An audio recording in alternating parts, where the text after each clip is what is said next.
And right now, folks, we're going to jump over to our man, Tim Ord. You can reach Tim at his website, ord-oracle.com, every trading day, and as well as right under the services tab, folks, at TFNN. He's got a couple of outstanding webinars, the 6 secret ratios every trader should know about. Only $149, folks. Check that out. We talk about some of these ratios when we're going to talk to Tim. And the secret science of market tops, also $149. And when you sign up for those, folks, you get them on your account page. You can watch them as many times as you'd like. And yeah, great information. Tim Ord, good afternoon.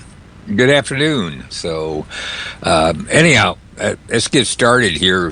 I like it. Right into it. Let's do it, baby. All right. The first chart is a CBOE put-call ratio reading, and this is a 21-day average at the bottom. So that's basically a month of trading. Next one up is CBOE put-call ratio, equity put-call ratio reading, 10-day average, so that's 2 weeks. The next one higher is a 5-day, which is 1 week. So you got a month, 2 weeks, so it takes a lot of different time frames into consideration. So what I did was when all three time frames hit into the bearish territory, which is basically 0.55 or lower. This one's 0.55, this one's 0.54, and this was 0.54. Obviously, the 21-day is the most important because that's the longest time frame. But we're into I marked with red lines, the times when all three of those book call ratio reading time frames got into bearish territory, and we're up in that range right now. And even though the market, this kind of hit, I don't know, late last week or maybe first part of this week, but the market's pushed a little bit higher. Tops are kind of hard. They can extend a little bit, really not go a whole lot further, but it takes time. Matter of fact, this is the back of, or the high of 2020, or actually that was a February high. That ratio on the 21-day there stayed there for about 3 months or 2 months, 2.5 months, whatever. And that's the reason why I had this big pink line there. So we can stay out. Can we do it here? I don't think so, just because we're heading into a seasonality period. Of all the quarters of the year, we're heading into the weakest quarter. And right after the weakest quarter is the strongest quarter. So this quarter, number 3, is heading into the quarter number 1, which basically starts in October 27th. And that's the strongest. I think it runs into first part of January or anyhow. So you go extreme weak to extreme strong. So we're going to see what I'm implying here. We're going to see some pretty big volatility over the next 2-3 months. So, but anyhow, we're at a high of some sort here. Let's flip to chart 2. This really hadn't said a whole lot over the last couple of months, but this is the 10-day arms. I talked about it before. Actually, I gave a webinar on it, and you get up around 1.2 is normally a bottom because that shows panic. 1.2 or higher on the trend on a closing basis. 1 day shows panic. If you get 10 days, that's quite a bit of panic, and that's usually where bottoms form. But in this case, I flipped it. And so you get a 10-day trend below 0.9, a lot of times comes at high. So a 10-day, that's 2 weeks of kind of optimistic reading. So when the market is panicking, that's bullish. When the market is kind of euphoric, that's bullish or that's bearish.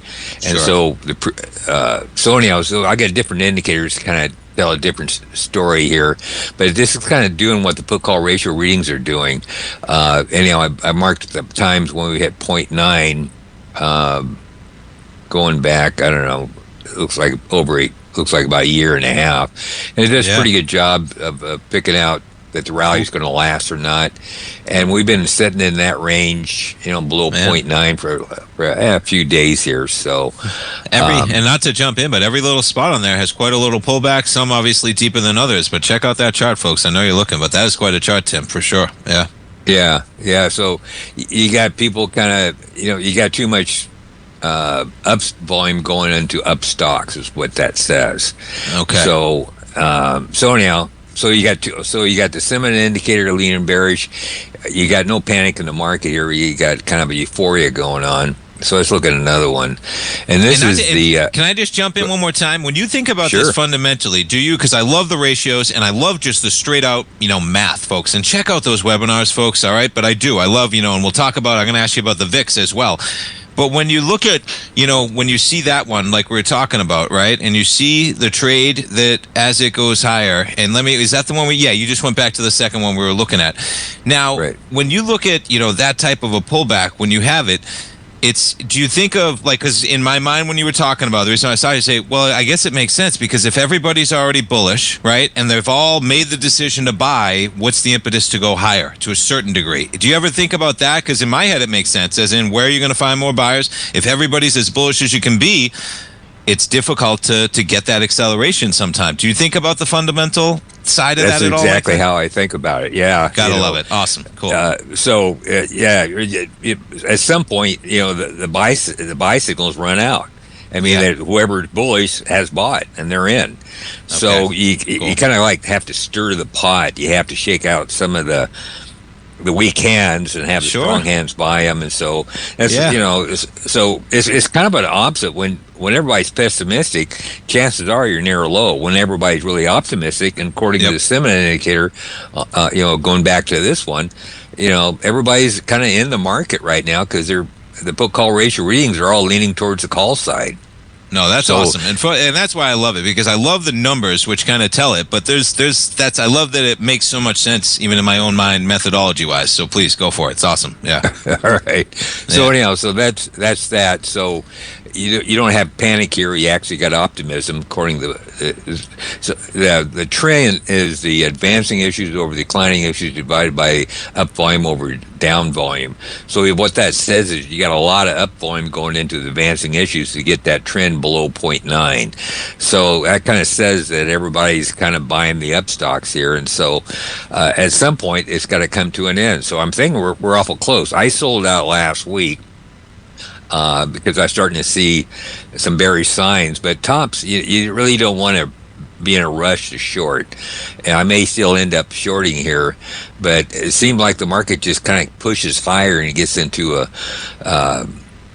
so I don't know, bottoms happen all of a sudden. Tops are kind of meandering. They kind of go up and they go up a little bit more, and finally one day they head down. What's already right? That's it. Right? You take the stairs up and the elevator down sometimes, man. As we drift sometimes on higher. Okay, folks, we're coming back with Tim Ward. We got a lot more to talk about. Don't go away. We'll be right back. Welcome back, folks. We got the S&Ps up by 11, NASDAQ 100 in the green as well. We're talking to our man, Tim Ward. And don't forget, folks, many of these ratios we're talking about, some outstanding webinars right under the services tab. And you can always reach Tim at his website, ord-oracle.com. All right, let's keep going, Tim. All right. This is the SPX tilt ratio. Anyhow, in a nutshell, I do a RSI on it. So this is the equity market against the bond market. And so when either the direction gets stretched too much in one direction, that's either the bond market is way outperforming the SPX, or the other way around, the SPX is way outperforming the tilt. I used an RSI on it. It picks out bottoms pretty well. Goes down there. If you can see, it picks out the bottoms pretty well. It picks out tops too. There's top there. Here's the daily RS or daily SPX on the bottom ratio. And it's one of the reasons why I got on my long position. The RSI got up above 70, and I'm out in this position last week. The market has since pushed a little higher.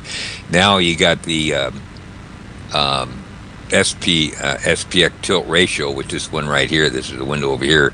You can see it's now starting making lower highs as the SPX is making higher highs.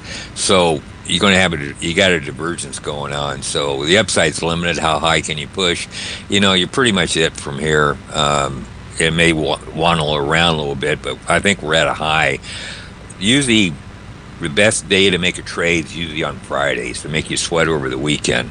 And so I will see how tomorrow trades, but this is what I'm looking at. We're probably hitting a high in this vicinity, but downsides only, this is the monthly SPY. We did have a sign of strength through the previous high, so this is a breakout to the upside. That means the previous high should act as support. Support comes in around 610 or thereabouts. on the SPY, so we just may pull back there and go sideways here for the next, I don't know, couple of months possibly. I still think the sideways move, the halfway move to the upside, I still think 740 is an upside target, but downside is not huge here.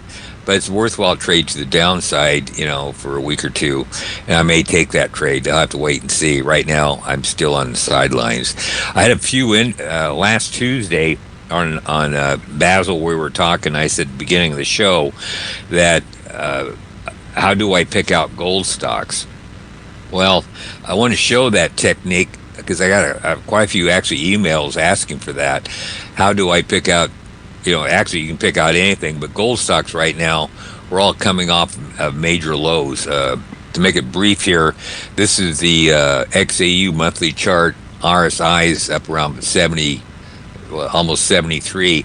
I marked times in the past when the RSI is this high, and all of them came at these short-term tops. So I think we're having a short-term top in the XAU. Having said that, this is how I pick out gold stocks. You always flip to a monthly chart. I started going down the line. This kind of appetized. I didn't trade this one, but this is Aftermath Silver. It's AAGFF. The chart goes back to looks like late 2019. I put a Bollinger Band on it, and two things got to happen. You got to close above the mid Bollinger Band, which is right here, and you have to have a sign of strength. If you notice this little sign of strength right here, it's not huge. It kind of went up, came back down. This next one is a lot stronger. I didn't know we closed on that mid Bollinger Band, but I'm saying we did. And if you notice, you have to have a sign of strength through the mid Bollinger Band on the monthly chart, and that gives you the buy signal.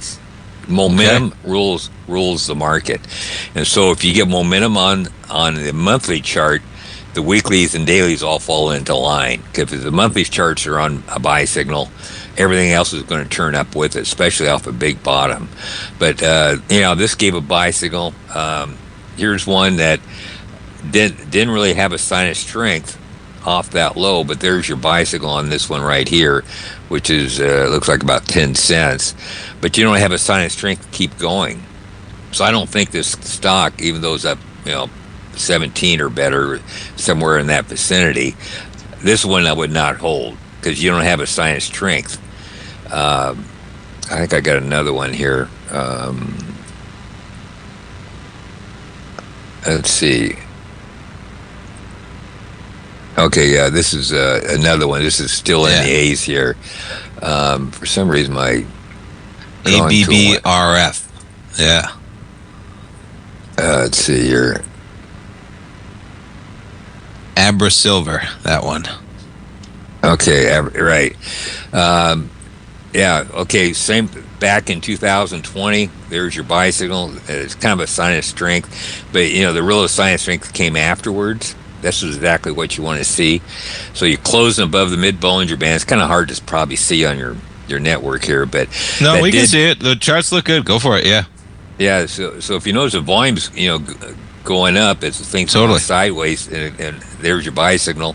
Here's a buy signal right here, big sign of strength that came back down. But once you get through them, most of the time you get through them, you never turn down. This one turned down a little bit, and basically got two buy signals, pretty much the same price.